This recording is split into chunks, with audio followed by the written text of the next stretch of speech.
আমার প্রিয় বন্ধুরা কেমন আছো তোমরা সবাই? আশা করছি সবাই খুব ভালো আছো। আমি দীপা, আমার একটা ছোট্ট সংসারে তোমাদেরকে জানাই অনেক স্বাগত, অনেক ভালোবাসা। আজকের দিনটা হলো রবিবার, আর মা আজকে চলে যাবে। সব মিলিয়ে ভীষণ একটা মন খারাপ। তো কী আর করা যাবে, কাজকর্ম তো করতেই হবে। আর এদিকে মা আর আমি এখন মিলে রান্না বসিয়ে দিয়েছি। বেশিরভাগটা কিন্তু মাই জোগাড় করে নিয়েছে, আর তারপরে আমি হাতে হাতে কয়েকটা জিনিস জোগাড় করেছি, যেমন ধরো মশলা বেটে দেওয়া, আলুগুলো ছাড়িয়ে দেওয়া, এই সমস্ত আর কি। আজকের মেনুতে রয়েছে ইলিশ মাছের মাথা দিয়ে বেগুনের একটা চচ্চড়ি হবে, আর মাংস কষা হবে, আর হয়েছিল উচ্ছে আলু ভাজা। তো ওদিকে কিন্তু মা চচ্চড়িটা বসিয়ে দিয়েছে, আর এই দিকের কড়াইতে এখন মাংসের আলুগুলো ভাজা হচ্ছে। আর আমি এখন এই যে চিকুর পাপা মাংস আনার সাথে সাথেই খুব ভালো করে ধুয়ে নিয়েছি, আর এখন সুন্দর করে ম্যারিনেট করছি। আর আজকের এই চিকেন রেসিপিটা সম্পূর্ণ কিন্তু আমার শাশুড়ি মায়ের কাছ থেকে শিখেছি, আর উনি কিন্তু দুর্দান্ত রান্না করেন। তো কি জানো তো, আমরা যেরকম কড়াইয়ের মধ্যে পেঁয়াজ বা মশলা দিই, তো উনি কিন্তু খানিকটা পেঁয়াজ কিন্তু আর মশলা চিকেনের মধ্যে ম্যারিনেট করে নেয়। ঠিক সেইভাবে আমি বানিয়েছিলাম, আর চিকু পাপা খেতে বলেছিল, দুর্দান্ত হয়েছে। তো এদিকে মার হাতে হাতে জোগাড় করে দিয়ে বলছে, তুমি একটু এদিকে রান্না করো, আমার এখনও স্নান টান কিছু হয়নি, আবার চিকুকেও স্নান করাতে হবে। সেই জন্য প্রত্যেকটা জিনিস মার হাতে হাতে জোগাড় করে দিয়ে তারপরে কিন্তু আমি স্নান করতে গেছি। আগের দিনের ভিডিওতে তনু ডেইলি লাইফস্টাইল আইডি থেকে এক বন্ধু কমেন্ট করেছিলে চিকুর বার্থডে কবে। চিকুর বার্থডে হলো আর এই তো হাতে গোনা কয়েকটা দিন পরই 17ই অগস্ট চিকুর জন্মদিন। আর এই তো কয়েকটা দিন পরেই আর কি, তো শাশুড়ি মা বললো পরের সপ্তাহে আসবে। মোটামুটি চিকুকে খুশি করার মতন একটু আয়োজন করবো ছোটোখাটো ভাবেই আর কি, এরকম প্ল্যানিং রয়েছে। জানি না কত দূর কী হয়। তো একে কিন্তু চচ্চড়িটা সুন্দর করে নামিয়ে নিয়েছি। আর বাড়িতে আজকে আসবে মিস্ত্রি। আসলে আমাদের কলের যে পাইপ লাইনগুলো রয়েছে, এত পরিমাণে আয়রন জমেছে, কি বলবো বন্ধুরা তোমাদেরকে, পুরো না কালো কালো এরকম পুরো আয়রন বেরিয়েছে। ভাবতে পারছো, এত নোংরা দেখে না মানে আমার এত খারাপ লাগছে। চিকু পাপা কিন্তু সকালে স্নান হয়ে গেছিল, আর ও না বাথরুমটা কত সুন্দর করে পরিষ্কার করেছে ব্লিচিং পাউডার হারপিক দিয়ে। তারপরে দেখো মিস্ত্রিটা এরকম হঠাৎ করে এসেই কিন্তু কলটার অবস্থা এরকম মানে করে দিয়েছে। তো এখন আমি যেহেতু স্নান করিনি, তো চিকু পাপাকে বললাম আমি না এটা পরিষ্কার করে দিই, তারপরে আর কি স্নানটা করে নেব। কয়েকদিন ধরে কি হচ্ছে, ট্যাঙ্কে জল থাকাকালীন তাও কিন্তু পাইপ থেকে জল পড়ছিল না, অনেক সমস্যার মধ্যে সম্মুখীন হতে হয়েছিল। সেগুলো তো তোমাদেরকে সবটা শেয়ার করা যায় না। অনেকবার বাড়ির যে মালিক তাকে বলে বলে আজকে সে মিস্ত্রি পাঠিয়েছে, তাও আগের থেকে অনেকটা এখন কলগুলো ক্লিয়ার হয়েছে। আসলে এত বড় বাড়ি তো, সব জায়গায় কিন্তু এরকম ট্যাপ কলের সিস্টেম রয়েছে, আর প্রত্যেকটা পাইপ এরকম অকেজো হয়ে রয়েছে। একটুও জল পড়তো না, এক একটা থেকে সেই লুজ কানেকশান হয়ে সেই টুকটুক করে জল পড়তো। তো এই ব্যাপারগুলো অনেক ফেস করেছেন, আর ভালো লাগছিল না। তো সেই জন্য ভাবছি আর কিছু হলে আর কোনো আমরা কিছু বলবো না। আসলে এখানে যতদিন আমরা এসছি এরকম জল পড়ে না করে তো আমরা দুখানা যে পাইপের যে মুখের যে ট্যাপগুলো হয়, ওই রকম কলগুলো আমরা দুটো চেঞ্জ করেছি। এমনকি আমাদের রান্নাঘরে যে সিঙ্ক এরিয়া রয়েছে, সিঙ্কের যে পাইপ সেটাও কিন্তু আমরা চেঞ্জ করেছি। আসলে আমার মনে হয় আমরা যেখানে থাকি সেটা তো নিজেদের মতন করে আমরা থাকতে চাই, কিন্তু ওই যে কোনো লাভ হয় না। এত কালো পাঁচ জলের মতন বেরিয়েছে না, সে কিছুতেই আমি পরিষ্কার করতে পারছিলাম না। হ্যালো এভরিওয়ান, তো এই যে মা রান্নাবান্না করছে, আমি খানিকটা জোগাড় করে তারপরে আর কি স্নান করলাম। তো আজকে একটু শ্যাম্পু করে নিয়েছি, কালকে যেহেতু সোমবার রয়েছে, কালকে একটু শিব মন্দির যাবো, সকাল সকাল করে যাব। তো যদি সময় না পাই সেই কারণে আর কি সকাল সকাল স্নানটা করে নিয়েছি, আর মার হাতে খানিকটা জোগাড় করেও দিয়েছি। তো চলো তোমরা ভিডিওটা দেখতে থাকো, আর আমি একটু স্নানটা করে চলো এবার টিপ সিঁদুর করে নেব, তারপরে ঠাকুর পুজোটা করতে পারলেই হয়। তো চলো। আর স্বর্ণালী আক্তার জানতে চেয়েছো আপনি বিয়ের আগে কিসের জব করতেন। কি জানো তো, আমি বিয়ের আগে থেকে অনেক কিছুর কাজ শিখেছি, হাতের কাজ বলো বা বিভিন্ন জায়গায় আমি জব করতাম। মোটামুটি আমার মাধ্যমিক দেওয়ার পর থেকেই কিন্তু আমি ইনকাম করা শুরু করি, আর তখন থেকেই কিন্তু আমার একটা ইনকাম করব, পয়সা ইনকাম করব, এটা যেন আমার একটা ঝোঁক হয়ে দাঁড়িয়েছে। বিয়ের আগে পর্যন্ত যে জবটা করতাম সেটা হলো আমি বিউটিশিয়ানের ক্লাস করাতাম। তারপরে যেটা করতাম মানে টিউশন, তো প্রচুর টিউশন করাতাম। তারপরে আমি রিসেপশানে বসতাম, কল সেন্টারে কাজ করতাম।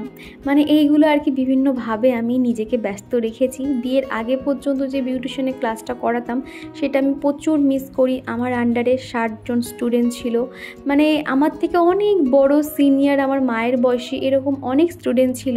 তো তাদের প্রতি এমন একটা মায়া হয়ে গেছে না, কি বলবো বন্ধুরা। এখন যেন তাদের কথা মনে পড়লে মানে কষ্ট হয় যে তারা কত ভালোবাসতো, তাদের সঙ্গে কত ভালো ভালো সময় কাটিয়েছি, এই জিনিসগুলো আর কি। আর আমি স্নান করার পরে যে সানস্ক্রিনটা ব্যবহার করলাম, তোমরা অনেকেই এর নাম জানতে চেয়েছো। আমি অবশ্য কমিউনিটি পোস্টে এটার আমি একটা স্ক্রিনশট দিয়ে দেবো। তো এই যে ঠাকুর পুজো সেরে নিয়েছি, তো চলো এখন কিছু কাজ বাকি আছে। আর চিকু এখনো পর্যন্ত ঘুমোচ্ছে,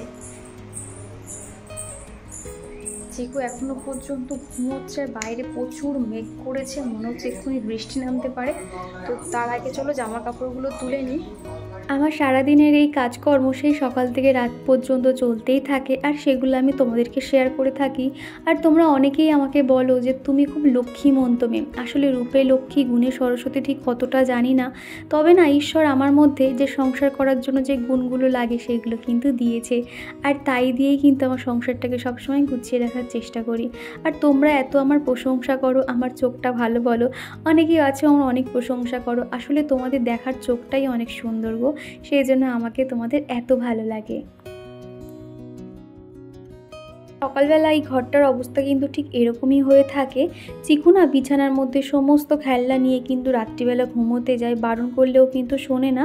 এবার কি জানো তো, হাতে ফোন দিলে কিন্তু আর খেলনা নিয়ে ঢোকে না, কিন্তু এই যে ফোন থেকে দূরে রাখার জন্য এরকম ভাবে যে যা করছে করুক, খেলনাগুলো নিয়ে বিছানাতে শুতে যায় আর কি। তো এখন বিছানাটা ভালো করে তো উঠিয়ে নিয়েছিলাম, তারপর পাশে যে টুলটা থাকে ওর উপরে বালিশ, বেডশিট সমস্তটা সুন্দর করে রেখে ঢাকা দিয়েছি। আর এদিক ওদিক চিকুর খেলনা তো ছড়িয়ে ছিটিয়ে ছিল, সেগুলো এখন ওর খেলার বাস্কেটে রেখে দিয়েছি। আর এদিকের পর্দাটা এখন এরকম আটকিয়ে দিলাম। অনেক দিন পর আর কি এই দিকে জানালাটা খুলছি, যেহেতু আজকের মেঘলা মেঘলা ওয়েদার, সকালে একচোট বৃষ্টি হয়ে গেছে, সেই জন্য কোনো রকম ধুলো ঢোকার আর সম্ভাবনা নেই। সেই জন্য রাস্তার দিকে জানালাটা খুলে দিলাম, দিয়ে এদিকে বেঞ্চের উপরে যে বেডশিটটা পাতা থাকে সেটা সুন্দর করে ঝেড়ে নিয়ে কুশনগুলো দাঁড় করিয়ে রাখলাম। এবার ঘর বারান্দাগুলো প্রত্যেকটা জায়গা সুন্দর করে ঝাঁট দিয়ে দেব, আর ঘরটা মুছেও নেব।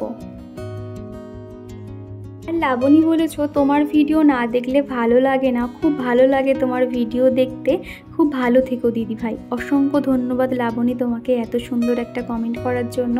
তোমরাও যেরকম আমার ভিডিও দেখতে ভালোবাসো, আমিও কিন্তু ঠিক তোমাদের কমেন্ট পড়তেও খুব ভালোবাসি। আমি কিন্তু প্রত্যেকের কমেন্ট সবসময় পড়ি, আর এগুলো যেন না আমার একটা এত পরিমাণে এনার্জি তৈরি হয়, কি বলবো। পরের একটা ভিডিও করার জন্য না তোমাদের এই এক একটা মেসেজ আমার জন্য যথেষ্ট। আর এখন এই তো বারান্দার এই দিকটা ঝাড় দিয়ে দিচ্ছি। আর ওই প্লাস্টিকে রয়েছে সমস্ত মাটি। আসলে মা যখন ছিল না, প্রত্যেকটা কন্টেনারগুলোতে যে ফুলের টব আমি লাগাই, ওই টবগুলোর মধ্যে না মা একদম মাটি শুকনো শুকনো করে সার মাখিয়ে আর কি মাটিগুলো রেডি করে দিয়েছে। আর কয়েকটা মাটি বেঁচে গেছিলো, সেগুলোই প্লাস্টিকে করে দরজার কাছে ঝুলিয়ে রাখলাম। এরপরে যখন কোনো ভালো গাছ পাবো তখন ওই মাটিগুলোতে লাগিয়ে নেব। আসলে আমার গাছের শখ প্রচুর, কিন্তু এখানকার না জলও নোনা, এমনকি মাটিও কিন্তু বালি মাটি, যার কারণে এরকম সমস্যা হয়। তো এদিকে ঘর বারান্দা ঝাড় দিয়ে নিয়েছিলাম, আর চিকুর পাপাও ঘরটা মুছে নিয়েছিল। তো এখন এই তো দুপুরের খাওয়া দাওয়া রেডি। তো সকালে তো বললাম কি কি রান্না বান্না করেছি। তো চলো খাওয়া দাওয়া শেষ করে নিয়ে তারপর দেখা করছি। তোমাদেরকে যে গোল্ড জুয়েলারি কালেকশন শেয়ার করেছিলাম, তার মধ্যে না এরকম কয়েকটা আমার সিটি গোল্ডের গহনা ছিল, সেগুলো এখন ভাবছি জায়গায় তুলে রাখবো। আর আমাদের চিকুর কি দুষ্টুমি দেখো, এই যে ব্যাগটা দেখছো, আমি যখন বিউটিশিয়ানের ক্লাস শিখেছিলাম সেখান থেকে এটা আমি গিফট হিসেবে পেয়েছিলাম। আর এখন এই ব্যাগের মধ্যেই কিন্তু আমার সমস্ত সাজগোজগুলো আমি গুছিয়ে রাখি। আর আমাদের চিকু দেখো কি বদমাইশি শুরু করেছে, মেয়েদের মতন সাজতে বসেছে। এখানে আমার অনেক ধরনের চুড়ি রয়েছে, শাঁখা পলা রয়েছে এক্সট্রা করে, তো সেগুলো সে দেখো একটা হাতের মধ্যে দিয়ে নিয়েছে। এত মানে সাজতে মানে ভালোবাসে না, কি বলবো, ওকে দেখেই না হাসি পাচ্ছে। মানে যদি এ মেয়ে হতো তাহলে আমি কি করতাম। কোথায় লিপস্টিক পরে, তোমাদেরকে তো ভিডিও দেখেছিলাম, কোথায় লিপস্টিক পরবে, হাতে চুড়ি পরবে, এরকম করতে থাকে। ছোটবেলায় বাচ্চারা না সবই সমান হয়। তো ওদিকে চিকুকে অনেক বুঝিয়ে তারপর জিনিসপত্রগুলোর কাছ থেকে নিয়ে নিয়েছি। আর মা বললো ওকে ঘুম পাড়াতে। মারা যেহেতু ওই 3:30 নাগাদ বার হবে, ও জেগে থাকলে না একদম মাদেরকে বাড়াতে দেবে না, খুব কান্নাকাটি করবে। তো এরই মধ্যে ভাবলাম থালা বাসনগুলো মেজে নিই, তারপর চিকুকে ঘুম পাড়িয়ে দেবো। মা যতক্ষণ ছিল ততক্ষণ কিন্তু অতটা মন খারাপ লাগছিল না, কিন্তু যখন বেরিয়ে গেছিলো আমার প্রচুর কষ্ট হচ্ছিল, আমি নিজেকে আর সামলাতে পারছিলাম না। মা যখনই আসে 1 সপ্তাহ করে থাকে তখন কিন্তু এতটাও মন খারাপ হয় না, আর এবারে করে প্রায় 2 সপ্তাহ মতন ছিল না, একটা বেশি মায়া পড়ে গেছে যার কারণে আর কি। আর এদিকে দেখো জামা কাপড়গুলো বেশ কয়েকটা শুকিয়েছে আর কয়েকটা আধ শুকনো রয়েছে।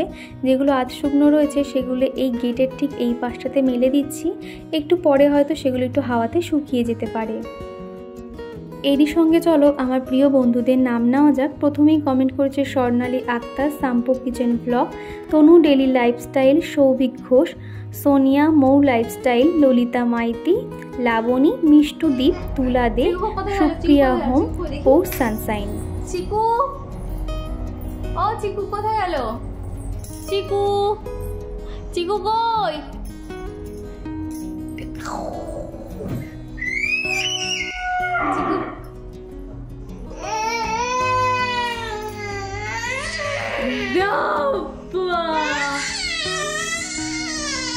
ওরকম করছে, গরু ডাকছে।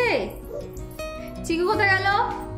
আর দেখো অন্য সময় কিন্তু চিকু 2-2:30 বাজলে ঘুমিয়ে পড়ে, আর আজকে দেখো ওর চোখে ঘুম নেই। মা বললো ওকে ঘুম পাড়িয়ে দিতে, ও না ঘুমালে মারা বার হতে পারবে না, বিশেষ করে বাবা তো কান্নাকাটি করবে সেটা একদমই দেখতে পারে না।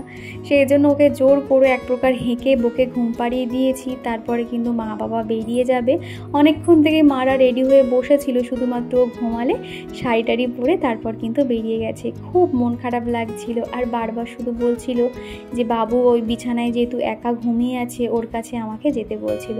আর এই ঘরে তো চিকুর পাপা ঘুমোচ্ছে, বারবার ওকে সাবধানে রাখবি, ওকে বকবি না, বাচ্চা মানুষ, কত রকম আমাকে বুঝিয়ে যাচ্ছে। জানো তো মা মানেই তো এরকমই, যে এতদিন ছিল সারাক্ষণ আমার হাতে হাতে কাজ করে দেওয়া, আমাকে কাজ করতে দিত না। মা কত দূর পর্যন্ত গিয়ে আমাকে টাটা দিচ্ছিল, আমিও টাটা দিচ্ছিলাম। আর আমি যখন না শুধু হাসছিলাম, কিন্তু মা যখন চলে গেছিলো আমার এত কষ্ট হচ্ছে, আমি নিজেকে আর সামলাতে পারছিলাম না, খুব কান্নাকাটি করছিলাম। শুধু মনে হচ্ছিল যে মা কেন চলে গেল, কেন থাকলো না। ওই যখন ওই বিয়ের সময় যখন ওই বিদায়বেলা যেরকম হচ্ছিল আর কি, যে ওদের ছেড়ে চলে আসছি আর দেখতে পাবো না, ঠিক সেরকম একটা ফিল হচ্ছিল, খুব কষ্ট লাগছিল। আর ওদিকে তো চিকুর পাপা ঘুমোচ্ছিল, তারপরে খানিক বাদে এসে দেখছি আমি কান্নাকাটি করছি। এই যে বন্ধুরা, এখন ঘড়ি তো এই 6:45 মতন বাজে, আর আজকে বিকেলবেলা একটু বেরিয়েছিলাম, তো যাওয়ার সময় যে ক্যামেরাটা অন করব সেটা আর ইচ্ছে করছিল না। তো একটা বিশেষ দরকারে বেরিয়েছিলাম, সবে আর কি ফিরলাম, মনটা একটু খারাপ লাগছে। আর কি জানো তো, এখন একটা জিনিস রিয়েলাইজ হচ্ছে, তুমি যেখানে যাও না কেন বা যখন তুমি কোনো একটা স্বপ্ন মানে সেটাকে সাকসেস করতে চাইবে না, সবার প্রথম যেটা লাগবে সেটা হলো মেন টাকা। টাকা ছাড়া কিছুই হয় না। তো মনটা একটু খারাপও লাগছে, আর বিশেষ করে মাও চলে গেছে সেই জন্য একটু বেশি মনটা খারাপ লাগছে। আর শুধু মনে হচ্ছে যে মা এতক্ষণ থাকলে সারাক্ষণ মনু মনু করতে থাকে। মা আমাকে ভালোবেসে মনু বলে ডাকে আর কি। মাও যেরকম খুব গল্প করতে ভালোবাসে, আর আমিও তো সারাক্ষণ তো দেখোই বক বক করতে ভালোবাসি।